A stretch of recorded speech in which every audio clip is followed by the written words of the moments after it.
इकडे मुख्यमंत्री एकनाथ शिंदे यांची शिवसेना आमदारांसोबत काल रात्री सह्याद्री अतिथीगृहावरती बैठक पार पडली आणि या बैठकीमध्ये महायुतीच्या कुठल्याही परिस्थितीमध्ये 9च्या 9 जागा विधान परिषदेमध्ये निवडून आणायच्या अशा सूचना मुख्यमंत्र्यांनी आमदारांना दिलेल्या आहेत।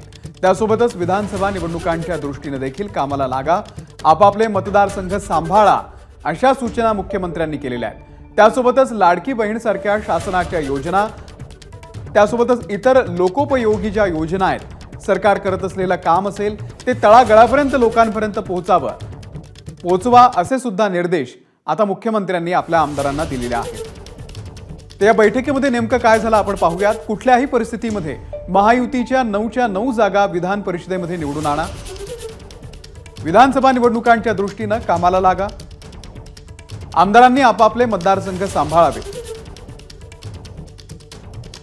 लाडकी बहीण सारख्या शासनाच्या योजना लोकांपर्यंत पोहोचवा, सरकार करत असलेली कामं तळागाळापर्यंत लोकांपर्यंत पोहोचवा। सूरज सावंत आपले प्रतिनिधी या संदर्भातले अपडेट देतील।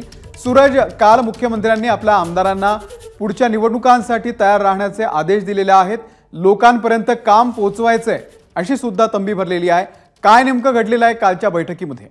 नक्कीच काल मुख्यमंत्री एकनाथ शिंदेंनी अर्थसंकल्पीय अधिवेशनासाठी आलेल्या आमदारांसोबत बैठक घेतली होती। सह्याद्री अतिथीगृहावर ही बैठक झालेली आहे। येणाऱ्या विधानसभा निवडणुकीच्या पार्श्वभूमीवरती ही बैठक असल्याची माहिती मिळत आहे। सरकार मोठ्या प्रमाणात कामं करत आहे, योजना आखत आहे, या योजना लोकांपर्यंत पोहोचवा आणि त्याची जनजागृती करा, जेणेकरून सरकारला विधानसभा निवडणुकीत मोठा फायदा होईल किंवा मतं मोठ्या प्रमाणात मिळतील आणि आपले जास्तीत जास्त उमेदवार निवडून येतील, या अनुषंगाने प्रयत्न करणं गरजेचं आहे।